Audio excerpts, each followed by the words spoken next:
UKLO 1 year masters. No IELTS required up to 5 years visa. High visa success rate.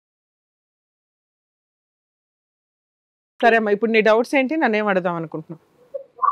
చాలా minor hand out లోనే ఉంది madam. ఇప్పుడు ఎట్లా madam వాళ్ళకి property share అనేది కంపల్సరీ వెళ్తుందా లేకపోతే ఏంటి మేడం? నాకు అర్థం కావట్లేదు. ఒక్క నిమిషం అమ్మా, ఇంకా కాసేపు లైన్ లో ఉండండి, వింటూ ఉండండి అమ్మా. మిగతా మళ్ళీ లాస్ట్ లో మాట్లాడతాను మీతో. గారు షాకుల మీద షాకులు. అవును, నిజంగా ఎంత పద్ధతిగా చెప్పిందంటే స్టోరీని తర్వాత వింటుంటే నాకు కళ్ళంట నీళ్ళు వచ్చేసినాయండి. అసలు అంత అన్యాయం ఎలా చేస్తారండి ఒక ఆడపిల్లకి? అసలు అంటే నేను ఇందాక మధ్యలో ఒకసారి ఒక మాట అన్నాను, ఏంటి మీరు ఎంత ఆనెస్టీగా మాట్లాడుతున్నారు, అత్తమామలు బాగా చూడడం ఏంటి, హస్బెండ్ బాగా చూడడం ఏంటి, భలే నిజాయితీగా మాట్లాడుతున్నావమ్మా అన్నాను.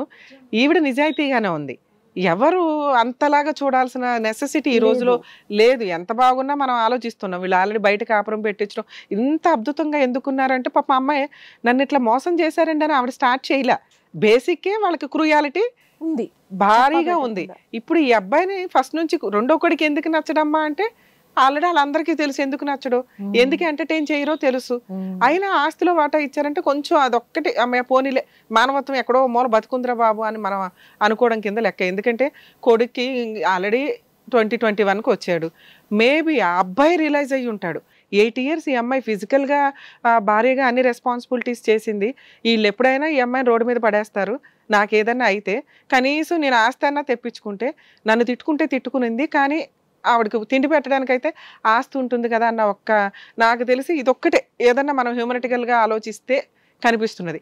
వాళ్ళు భయపడ్డారు, ఎందుకంటే ఈ అబ్బాయి బయటికి చెప్పేస్తే అతను బతుకుండగా ఈవిడ కేసులు ఫైల్ చేస్తే చాలా స్ట్రాంగ్ కేసులు అవి, మొత్తం అందరూ కలిపి లోపలికి వెళ్ళాల్సిన కేసులు. ఎందుకంటే అప్పట్లో చాలా సీరియస్ అయ్యేవాళ్ళు వీళ్ళు. ఇప్పుడు ఏంటంటే చేతిలో కొంచెం ఫైనాన్షియల్ సపోర్ట్ ఉంది కాబట్టి ఓకే, కనీసం వాళ్ళ పాపని వాళ్ళే పోతారు అనుకొని తన లైఫ్ తను లీడ్ చేయడానికి చూస్తుంది. అసలు ఏంటి ఈ కేసులో నిజంగా స్టార్టింగ్ నుంచి వాళ్ళందరికీ అబ్బాయి ఫస్ట్ వైఫ్ ఎందుకు చనిపోయిందో తెలుసు. యాక్చువల్గా మనుషులు అయితే కనుక అతనికి ఏ పెళ్లి చేయకుండా, ఎందుకంటే పెద్ద కొడుక్కి పెళ్లి అవ్వాల, ఇప్పుడు అర్జెంటుగా రెండో కొడుక్కి పెళ్లి చేయాల్సిన అవసరం ఏముంది? ఎందుకు అంటే ఇతను ఆల్రెడీ కొంత లైఫ్ ఎంజాయ్ చేయడానికి, సొసైటీ నుంచి కవర్ చేయడానికి. ఫస్ట్ వైపు చనిపోయింది, రెండో పెళ్లి చేయకపోతే అట్లా ఇంట్లో పెట్టుకోవాలి, వీళ్ళు తిండి పెట్టాలి, తను ఒక్కడే ఇండివిజువల్గా ఉండడం కుదరదు, వేరే చోటకు పంపించి అతనితో జాబ్ చేయించడం ఇవన్నీ వర్కౌట్ అయ్యే వ్యవహారాలు కాదు. సో కాబట్టి వాళ్ళు ఏం చేస్తారు, ఒక అమ్మాయిని, పేద అమ్మాయిని, అక్కడ కట్నం లేని అమ్మాయిని సెలెక్ట్ చేసుకున్నారు, చక్కగా వెనకాల ఓకే వీళ్ళకి మనం మంచి ఫ్యామిలీ కదా, మనకంటే బాగా తక్కువ అమ్మాయిని తెచ్చుకుని ఉంటే కనుక అట్లా పడి ఉంటుంది మన బ్యాక్గ్రౌండ్ చూసాను. ఆ అమ్మాయి కూడా అన్ని ముచ్చటగా అలాగే మాట్లాడుతుంది, వాళ్ళు మంచోళ్ళు, వాళ్ళు గుడ్ విల్, వాళ్ళు ఇదే అంటుంది. కానీ ఇంత అన్యాయం ఇప్పుడు కనీసం క్లైమాక్స్ లో తెలిసింది కదా, సో దానికి ఆ అమ్మాయిని కొంత మనం అబ్బా వెరీ గుడ్, కనీసం నిజాలు మాట్లాడుతున్నారు ఈ రోజున అని అనుకోవచ్చు. ఇక వాళ్ళంతా స్వార్థంగా చేసి ఫస్ట్ నుంచి వాళ్ళ అమ్మ గాని వాళ్ళంతా ప్లానింగ్ గానే ఉన్నట్లు లెక్క, వీళ్ళని ఎంటర్టైన్ చేయాలి, బాగా చూసుకుంటున్నారు. ఎందుకంటే ఈ అమ్మాయి అంటూ భార్యాభర్తల మధ్య గొడవలే బయటకు వస్తే ఆటోమేటిక్ గా విషయాలు బయటపడతాయి. ఎక్కడో అక్కడ ఎవడో ఒక విట్నెస్ ఇప్పుడు వెళ్ళి కోర్టులో కేసులు వేసింది వీళ్ళ మధ్య అనగానే వీళ్ళ మధ్య గ్యాప్ వచ్చింది కాబట్టి వాళ్ళ తరపున వాళ్ళు పడని వాళ్ళు ఎవరో ఈవిడికి హింట్ ఇస్తారు, అమ్మ మీ ఆయన ఫస్ట్ వైఫ్ ఇలాగా అని. నెక్స్ట్ వన్స్ లీగల్ గా ఎంటర్ అయినాక వాళ్ళ కరెక్ట్ అడ్వకేట్ అయితే బ్యాక్గ్రౌండ్ అంతా ఎంక్వైరీ చేస్తాడు, అసలు ఫస్ట్ వైఫ్ ఏమైంది, ఆ ప్రాసెస్ ఏంటి అని, అప్పుడైనా దొరికింది. సో ఇక్కడ అవంతా అయిపోయింది.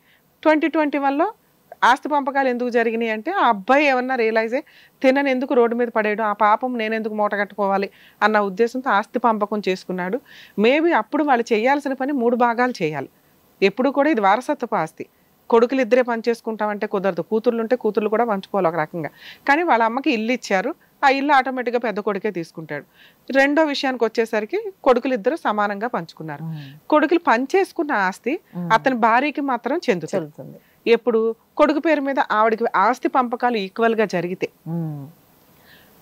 కొడుకు, అమ్మ, రెండో కొడుకు ముగ్గురు కలిపి సమానంగా పంచుకుంటేనే ఈ ఆస్తి అత్తగారికి వెళ్ళదు.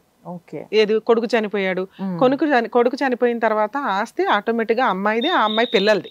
ఇక్కడ పిల్లలు లేరు, ఈవిడ కూడా ఎంతకాలం ఉంటుందని వీళ్ళు ముందే డిసైడ్ చేసేస్తున్నారు. యాక్చువల్ గా ఇప్పుడు ఆ ప్రాసెస్ చూసుకుంటే మెడికల్ గా మనం కొంత సేఫ్ సైడ్ లో ఉన్నట్టే లెక్క. సో ఇక్కడ ఆ ఆస్తి ఆటోమేటిక్ గా ఇక్కడ పిల్లలు లేరు కాబట్టి అమ్మకు కూడా ఇది పొలం ఉంది కదా, దాన్ని ఈక్వల్ చేయమని అడగడానికి ఉంటుంది. హౌస్ అయితే ఈక్వల్ అయిపోయింది కాబట్టి అప్పుడు ఆవిడ కింద రెంట్లు షాపులు రెంట్లకు ఇచ్చుకొని బతకచ్చు ఒక రకంగా. కానీ అది అక్కడ పుల్ల పెడుతున్నారు. ఈవిడ ఏదో రకంగా ఆ పొలాన్ని పూర్తిగా రాసిచ్చేస్తే ఇల్లు మాత్రం పూర్తిగా ఇవ్వడానికి అవకాశం ఉంది. ఆ ఇల్లు ఎంత వాల్యూ చేస్తుంది అనేది మనం ఒకసారి తర్వాత మాట్లాడదాం. సో ఇక్కడ ఈ ప్రాసెస్ లో ఇవ్వాలా వద్దా, రూల్ ప్రకారం ఇవ్వాలి. ఏది పంపకం జరగంది, పొలాలు పంపకం జరగలేదు, అత్తగారికి కూడా ఇవ్వాలి. ఈ కేసులో ఇవ్వాలా వద్దా? ఈ కేసులో వాళ్ళు ఆల్రెడీ చీటర్స్. సో వీళ్ళు చేసిన మిస్టేక్ ఏంటి అంటే 498 ఒకటి ఎంటర్టైన్ చేశారు. 420 పెట్టాల్సిందే అందరికీ తెలుసు. ఎందుకంటే అమ్మాయి ప్రూవ్ చేయగలదు. ఫస్ట్ వైఫ్ ఫలానా దీంతో చనిపోయింది అంటే అది ఆటోమేటిక్గా హస్బెండ్కి వచ్చేసింది. అతను వాళ్ళ ఫ్యామిలీ మెంబర్స్ తెలిసి చీట్ చేసి వీళ్ళు పెళ్లి చేసినట్లు లెక్క. మాకు తెలియలేదండి అని వాళ్ళు చెప్తే ఆల్రెడీ అబ్బాయికి అయితే తెలుసుగా, అబ్బాయి మోసం చేశాడుగా, అబ్బాయి ఆస్తి కాంపెన్సేట్గా అమ్మాయికి వెళ్ళాల్సిందే. ఆవిడ జీవితాన్ని ఇప్పుడు అమ్మాయి ఇంకో పెళ్లి చేసుకోలేదు, తిప్పి కొడితే అమ్మాయి చిన్న అమ్మాయి. ఇప్పుడు హస్బెండ్ చనిపోయాడంటే 2-3 yearsకి ఇంకో పెళ్లి చేసుకోవడానికి అవకాశం ఉంది. ఇప్పుడు ఇంత తెలిసి మళ్ళీ ఈ అమ్మాయి ఇంకో పెళ్లి చేసుకుంటే ఈవిడ మోసం చేసినట్టే అవుతుంది. సో ఈ అమ్మాయికి ఉన్న మానవత్వానికి మనం అనుకోవాలి ఒక రకంగా. మరి అదే నెక్స్ట్ స్టెప్ ఎలా ఉంటుందో మనకు తెలియదు కాబట్టి ఇప్పుడు మ్యారేజ్ చేసుకోదని అనుకుందాం. ఎందుకంటే ఇంకొకరి జీవితం నాశనం చేయాలని అనుకోరు కదా ఎవరు. అట్లా ఒకవేళ తను అలాగే ఉంటుందంటే ఆ ప్రాపర్టీ ఈవిడ కేసులో కాంపెన్సేట్ గా ఉండిపోతుంది. ఓకేనా? సో ఇది కొంచెం క్లారిటీ తీసుకుంటాం. మేడం ఒకసారి వినండి. నజీరా గారు. అమ్మా మీరు అస్సలు కొంచెం కూడా టెన్షన్ పడకండి, అల్లా మీ వెనకే ఉంటాడు. ఎందుకు అంటే ఎవరో చీట్ చేసిన వ్యక్తులకి మీరు పనిష్మెంట్ పడుతున్నారని మీ బాధ. కానీ మేబీ మీరు నిజాయితీగా ఉన్నారు, మీరు ఇంకొక పెళ్లి చేసుకుంటారా లేదా అంటే ఒకవేళ చేసుకోవాల్సి వస్తే చెప్పి చేసుకోండి అమ్మా. అలా ఒకటి రిటర్న్ గా కూడా రాయించుకోండి. పలానా హెల్త్ మేడం ఇప్పుడు నేను చేసుకుంటే నాకు నా హస్బెండ్ కి డిఫరెన్స్ ఏముంటది మేడం? ఆయన చేసిన తప్పే నేను చేసిన. మీ ఆయన చెప్పకుండా చేసుకున్నారు, మీరు చెప్పి చేసుకుంటారమ్మా. చేసుకుంటారా లేదా మీ ఇష్టం తల్లి, నేను మిమ్మల్ని అనట్లా. ఒకసారి వినండి. ఎందుకంటే మళ్ళీ రమ్య గారు దొరకపోవచ్చు కదా, ఉన్నాయన్నీ చెప్తే నువ్వు అవన్నీ స్టోర్ చేసుకుని పెట్టుకుంటావు బ్రెయిన్ లో. ఓకేనా? వినండి. ఒకవేళ మీరు పెళ్లి నా 100% మీరు చేసుకోరు, రిలాక్స్, మిగతా విషయాలు మాట్లాడుకుందాం. ఒకవేళ ఎప్పుడైనా చేసుకోవాలని అనిపిస్తే అవతల వ్యక్తి పార్ట్నరు వాళ్ళు కూడా ఇలాంటి ప్రాబ్లమ్స్ ఉన్న వాళ్ళు సమాజంలో బోల్డ్ మంది ఉన్నారమ్మా, బయటికి చెప్పరు. మనకి కోవిడ్ చాలా నేర్పించింది. అందుకే షేక్ హ్యాండ్లు కానీ ఇవి కానీ కొంచెం జాగ్రత్తగా ఉంటే బెటర్, ఎవరెవరికి ఏమీ అవ్వదు. నెక్స్ట్ ఇలా ఒక పార్ట్నర్ని చేసుకోవాలనుకుంటే దీనికి సంబంధించి కొన్ని NGOs ఉన్నాయమ్మా. ఇదేమి పెద్ద ఒకప్పుడు భయపడిపోయేంత జబ్బు కానీ ఇప్పుడు అంత వ్యాధి కాదు. దీనికి ట్రీట్మెంట్ ఉన్నాయి. కరెక్ట్గా ఇమ్యూనిటీ మెయింటైన్ చేసుకుంటూ మెడిసిన్స్ వాడితే మామూలు వ్యక్తుల కంటే ఎక్కువ బతుకుతున్నారు. ఎందుకు అంటే రెగ్యులర్గా మెడిసిన్లో ఉంటున్నారు కాబట్టి. అర్థమవుతుందా? సో మీరు అస్సలు బాధపడాల్సిన అవసరం లేదు, వాళ్ళ పాపాన్ని వాళ్ళే పోతారు. మీరైతే స్ట్రాంగ్గా ఉండండి. మెంటల్ స్ట్రాంగ్నెస్సే సగం మెడిసిన్, గుర్తుపెట్టుకోండి. ఇక 2, మీ అత్తగారికి ఆస్తి ఇవ్వాలా లేదా? ఇందాక నేను చెప్పాను 3 భాగాలు సమానంగా పంచుకొని ఉంటే కనుక ఆవిడ పార్టీషన్ షేర్ ఆవిడకి వచ్చేసినట్టు లెక్క. ఆవిడకి ఇవ్వాల్సిన అవసరం లేదు. కానీ మీ కేసులో 3 భాగాలు సమానం అవ్వాల, ఆవిడకి కొంచెమే ఇచ్చారు.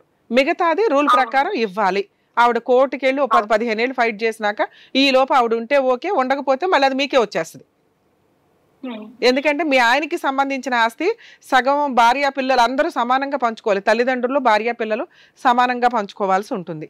ఇక్కడ అది ఆల్రెడీ జాయింట్ ప్రాపర్టీ కాబట్టి ఆటోమేటిక్గా ఆవిడకి వెళ్ళటానికి అవకాశం ఉంది. మీ కేసులో లేదు. ఎందుకు అంటే వాళ్ళు మిమ్మల్ని చీట్ చేసి పెళ్లి చేశారు. వాళ్ళు కోర్టుకి వెళ్ళి మిమ్మల్ని ఆ ప్రాపర్టీలోకి ఎంటర్ అవనివ్వకుండా ఆపగలరేమో కానీ గెలవలేరు. అది చీటింగ్ కేసు. ఇది మీ బావగారు ఎందుకు ఈ పని చేస్తున్నాడంటే రేపో మాపో వాళ్ళ అమ్మ ఏదో వయసుతో కాలం చేయడానికి అవకాశం ఉంది.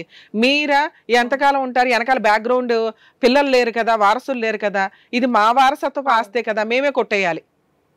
మా అమ్మ నాన్నలో మా ముత్తాతలకు సంబంధించింది కదా అన్న క్రూయల ఆలోచనతో ఆ వ్యక్తి ఉన్నాడు. కానీ అది వర్కౌట్ అవ్వదు. మీరు ఎవరికన్నా మసీదులకే రాసుకుంటారో, దాన ధర్మాలకి రాసుకుంటారో, మీ అన్న వాళ్ళకే రాసుకుంటారో, మీ ఇష్టం అమ్మ. మీ తదనంతరం మీ ఆస్తి ఎవరికి చెందాలి అని రాసుకొని రిజిస్ట్రేషన్ చేసుకునే హక్కు మీకు ఉంటుంది. వాళ్ళు పోరాడుకుంటారు దీనికి సంబంధించి.